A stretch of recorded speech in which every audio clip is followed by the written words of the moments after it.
Okay, we're about to accept mission number 3 of 10 for the military career agent. The, the miners are happy, but now the station owners are not.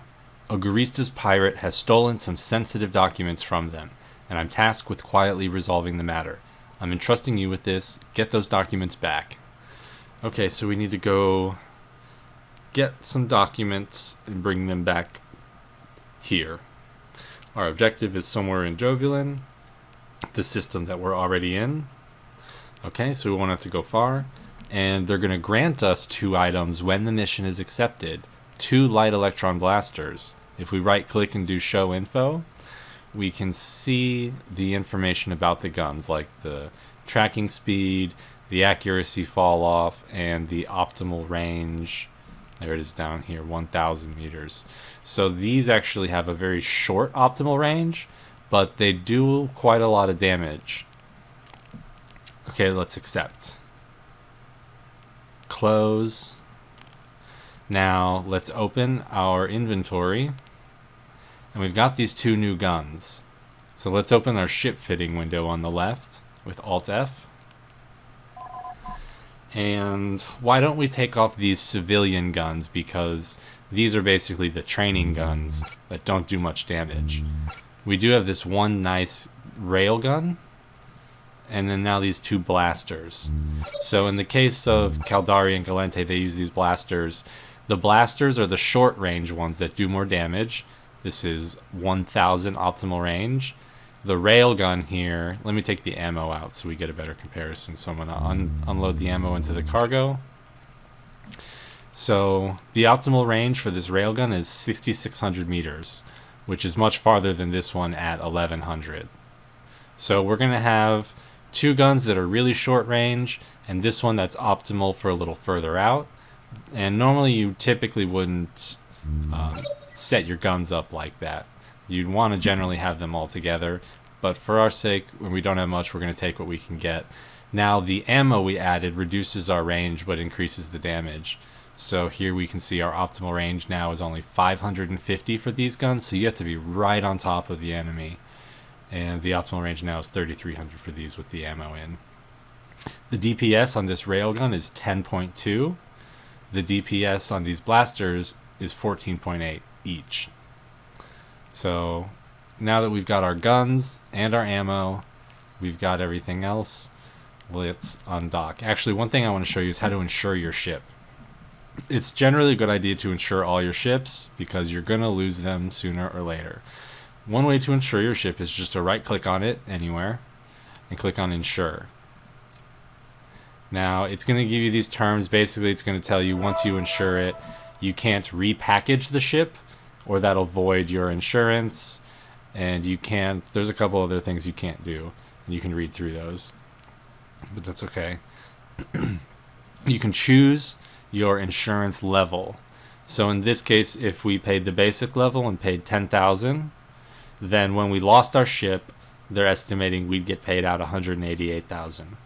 If we got, which I generally recommend is the highest one you can afford, in this case platinum, it's 112,000 for the insurance, but if and when this ship gets blown up, we'll get paid out 376,000.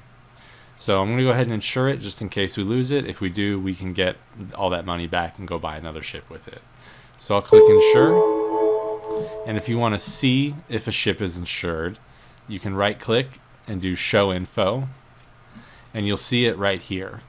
In this case, it says Platinum Insurance, and when I mouse over, it'll tell me how much I would get paid, and then it says 83 days and 23 hours left. If there was no insurance, it would just say no, not insured. Okay, so now we're in a good state. We got our ship insured, we got our weapons on. Let's undock and go do this mission already.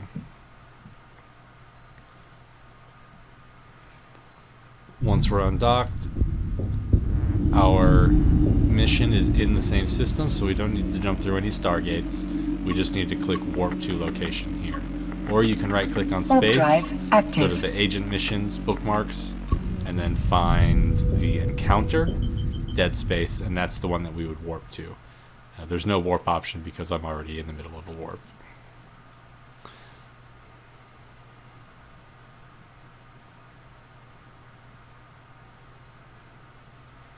Okay, here we go.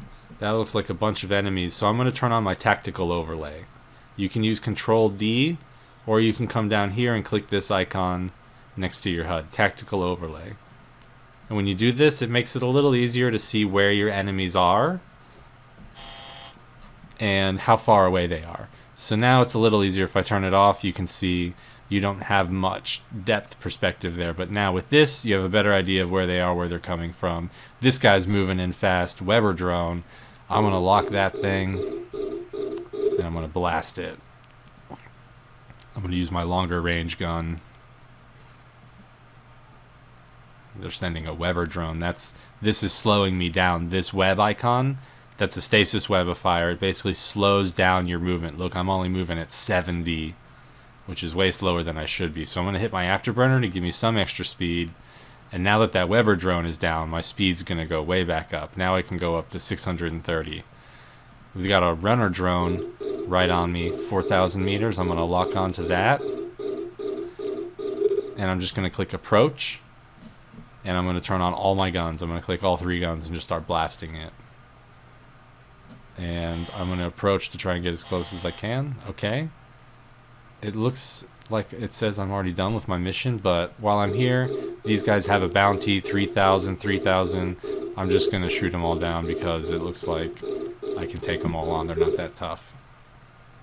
So just continue locking them and then doing your approach. In this case, why don't I right click, set my default orbit to 500, hit OK, and click orbit because I need to be real close to use my short range guns.